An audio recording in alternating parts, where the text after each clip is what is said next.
Hello friends, सावन के एक और सोमवार की आप सबको बहुत बहुत शुभकामनाएं। आप सब सोच रहे होंगे कि पूरा दिन निकल गया और मैं आप लोगों को सावन की विश अभी दे रही हूँ। तो फ्रेंड्स, मेरा व्रत था और इस वजह से मैंने पूरा दिन आज वीडियोस नहीं बनाई।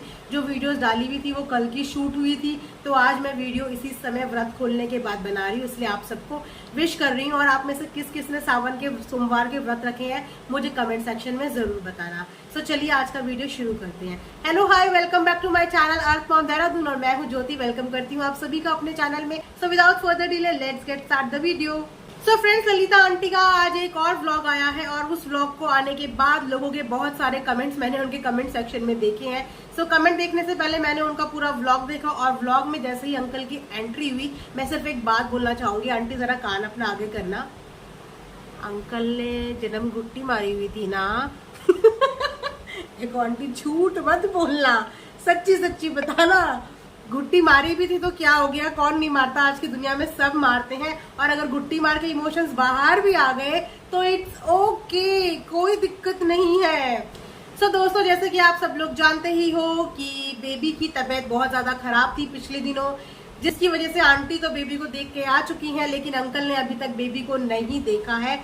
फिलहाल वैसे बिल्कुल ठीक है, जितना हमें व्लॉगिंग से पता चलता है तो अब उसकी तबीयत काफी बेहतर है पहले से। लेकिन अगर बात करें ललिता आंटी के हस्बैंड की तो यस, अंकल थोड़ा सा इमोशनल है, क्योंकि कई बार उनका इमोशनल ब्रेकडाउन हमने देखा है। जब भोलू भी आई थी दिल्ली और वो भी दिल्ली से जा रही थी, तभी भी अंकल को रोते हुए हमने देखा था। और जब अंकल भी चंडीगढ़ भोलू से मिलने गए थे तो उस समय पे भी वो वहां पे रो रहे थे। और साथ ही साथ जब उनके भाई एक्सपायर हुए थे तो तब भी आपने अंकल का इमोशनल ब्रेकडाउन देखा था। तो इससे ये तो हमें समझ में आ गया है कि अंकल जो है वो बहुत ही इमोशनल पर्सनालिटी है। जहां बात करें ललिता आंटी की तो आंटी तो हमारी है ही बिल्कुल पटाखा। आंटी के अंदर पेशेंस लेवल बहुत ज्यादा है, इसलिए आंटी के इमोशंस कभी हमने देखे नहीं। तो बहुत दिनों से आंटी के पीछे लोग इस तरीके से पड़े थे कि आप चंडीगढ़ क्यों नहीं जा रहे हैं, आप चंडीगढ़ जाओ, बेबी से मिलने जाओ। तो जहां तक मुझे भोलू की ये फैमिली लगती है ना, यानी कि ललिता आंटी की फैमिली, तो ये लोग उस फैमिली के मुकाबले ना काफी सिंपल लोग हैं। और किस नानी या नाना का मन नहीं करता कि अगर उनका पहला नाती बीमार हो और इस हालत में हो उन्हें जाके देखने का। लेकिन जैसे कि मैंने बताया ना कि इंसान तभी तो किसी के घर जाता है जब सामने वाले के यहाँ से उसको बुलावा मिलता है या सामने वाले के यहाँ से उसको हरी झंडी मिलती है। तो अपनी मर्जी से मुंह उठा के कोई भी नहीं जा सकता। उन लोगों के अपने अलग काम चल रहे हैं, किसी का शूट शेड्यूल है, किसी का कुछ शेड्यूल है।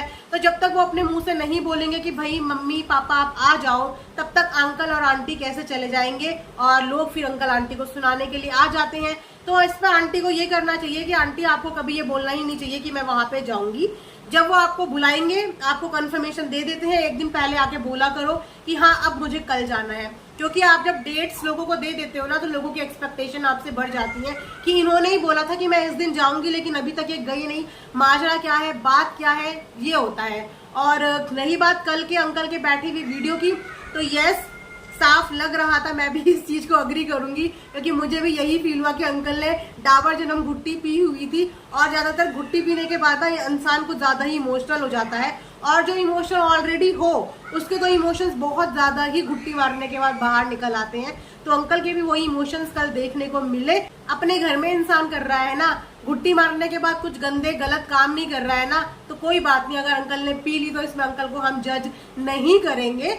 लेकिन अंकल इतना इमोशन होने का कोई फायदा नहीं है। अपने इमोशंस आप प्लेटफॉर्म पे दिखाते हो ना तो लोग आपके इमोशंस का मजाक बनाते हैं। यहाँ पे औरत के आंसू नहीं देखे जाते तो एक मर्द रोता हुआ अच्छा नहीं लगता। और यस, आप पापा की हमारी उम्र के हो तो आपके लिए बहुत ज्यादा हम कुछ नहीं बोल सकते, लेकिन अपने इमोशंस, अपने कीमती आंसू, मेरा बेटा जब कभी जिद करके किसी चीज के लिए रोता है ना तो मैं उसको अपने पास बुलाती हूँ और मैं उसके आंसू की ड्रॉप अपनी फिंगर में रख के बोलती हूँ कि बेटा ये डायमंड्स है, ये इतने कीमती डायमंड्स हैं, तो इसे कभी भी किसी के लिए ना बहाओ या गवाओ मत। इन डायमंड्स को हमेशा संभाल के रखो क्योंकि इनकी कीमत अनमोल है। तो मैं उसको बचपन से ही ये चीज समझाती हूँ कि कभी भी अपने इमोशन ब्रेक डाउन किसी के भी सामने मत करो, अपनी कमजोरी किसी को भी मत दिखाओ, क्योंकि हमारी कमजोरी पे कुछ लोग हमारे इमोशन समझेंगे और कुछ लोग हमारे इमोशन का मजाक बनाएंगे। तो दुनिया को मजाक बनाने का मौका मत दो। आपके घर की बेटी है और हर फादर का जो कनेक्शन होता है ना वो बेटियों से ज्यादा स्ट्रांग होता है। बाकी ये जो शुरू में जो चीजें बोली गई थी ना, वो नजर वजर, वो तो सच बताना वो भी आंटी ने स्क्रिप्ट दी थी ना, आंटी ने बोला था ना कि ऐसे करना, ऐसे बोलना, झूठ मत बोलना। देखो अंकल, तो वो भी आंटी ने सिखाया था, क्योंकि आंटी की एक्टिंग सब कैच कर लेते हैं। आंटी ने 2-3 बार अपनी एक्टिंग का ट्रायल दिया है और आंटी की एक्टिंग हर कोई कैच कर लेता है। फिर बोलते हैं ओवर एक्टिंग, ओवर एक्टिंग। तो आंटी ने सोचा क्यों ना आज अंकल पे थोड़ी सी एक्टिंग ट्राई की जाए। तो अंकल उस एक्टिंग को शुरू में कर तो रहे थे, पर पकड़े गए अंकल भी, और लास्ट में तो अंकल ने कर ही दिया गुड़गों पर, क्योंकि जुबान उनकी लड़खड़ा रही थी थोड़ी सी। बट चलो ठीक है। तो ये था मेरा आज का एक reaction Lalita aunty and family के लिए। आई होप कि आप लोगों को पसंद आया होगा। पसंद आया तो लाइक शेयर सब्सक्राइब करना बिल्कुल ना भूलें। And thanks for watching earth mom Dehradun.